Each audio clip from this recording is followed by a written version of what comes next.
خو عوام موږ سره تعاون نه کوي ولې چې اوبو سطح ورځ پر ورځ واقع کې لګیا دی دا نه ده چې زموږ مطلب دی ایفرټس نشته ایفرټ زموږ شته خاص کر دی عوام هم موږ سره کوآپریشن نه کوي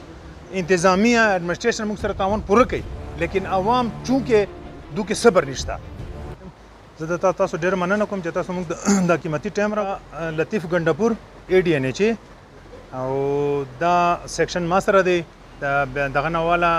چکدرې نه والا کالامه پورې نو زه د دې سوپرویژن کوم او زما سره ماشاءالله د کنټراکټر میلاړ دي ډېر ښکلي کارونه کوي لګیا دي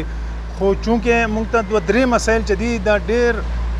کریټیکل مسایل دي په دې یو خو عوام موږ سره تعاون نه کوي ولې چې دا پوره درې څلور سوه لینه پرې سي زموږ روډ بلاک کی او زموږ میټیریل مطلب دی سپلای په ټایم نه راځي نمبر 1 نمبر 2 دا چې یو خو دا اوبو سرفیس چې دی دا ورځ پر ورځ واقعیږي اول زموږ پلانینګ و 2 میټره مینس 6 فیټ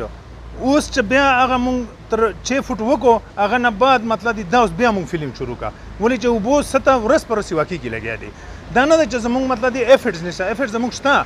خو مونږ ته اوبه مطلب دی ورځ پر ورځ د دې سطح واقع کې لګیا ده نو اوس مونږ کوشش دا دی چې ان شاء الله دا کار مونږ درې څلور ورځو کې کمپلیټ کوو او 2 وے ټریفیک ته کولاو کوو ان شاء الله جی کار خدا سي دا ایمرجنسي بیس باندې دی ټیک خو خیر هغه ته وی کنه چې کار کې چرته گاډه فنسوسی یا گاډه پکې زینا نو ټیک نه میټیریل هم ټیک دی هیڅ مسله نه دا چې کله ټریفیک جام سي دا مس مینجمنت له وجه نه ټیک شو نو دا نور زمون کوالټي او کوانټټي بده کې صحیح دغه کوتای زمون نشته یو خو مته د ټریفیک ډیر سیوا دی به انتها سیوا دی مونږ ته صرف د ټریفیک نه ډیر مسایل دي او بل خاص کر دی عوام هم مونږ سره کوآپریشن نه کوي انتظامیه ایڈمنسټریشن مونږ سره تعاون پوره کوي لیکن عوام چونکې دوی کې صبر نشته دوی کې صبر په دې نشته چې دوی وی هر سړی وی چې زه په دې بل نه مخکې لاړ سم نو چې په دې کې مخکې ځي نو هغه ټریفیک چې دی جیم سي د مونږ ان شاء الله د کار نه خو زه خیر 100% مطمئن یم او تر اختر پورې مونږ تر کالامه پورې هر څه ترو کوو ان شاء الله اختر پورې مونږ دا پیغام ورکوو چې راځي ده بالکل د بغیر خوف او خطر د راځي ان شاء الله مونږ دلته اویلیبل یو زمونږ مشینري به په اختر کې هم دلته وي که ټوریسټ ته څه مسله وه نو زمونږ سره به ټریکټرې هم ولاړي نورې مشینري به هم وي د دو ګاډي که چېرته هم تکلیف جوړېږي مونږ به انشاءالله دو سره شانه په شانه ولاړ یو علیزه کمپنۍ زمونږ دا کار دی ورسره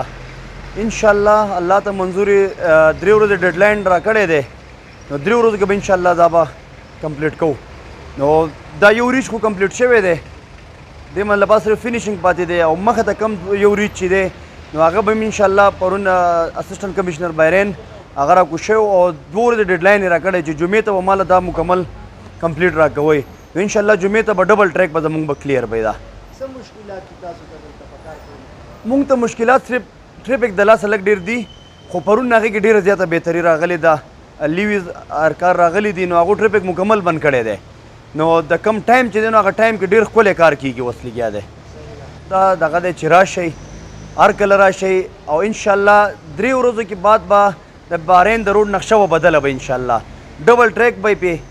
او روډ به مکمل کلیر سیاحت راتلی شي سوات ته هېڅ قسمه تکلیف به نه وي هغو ته روټین خو مونږ سهار 8 بجې نه سټارټو شپې 12-1 بجو پورې زمونږ کار کېږي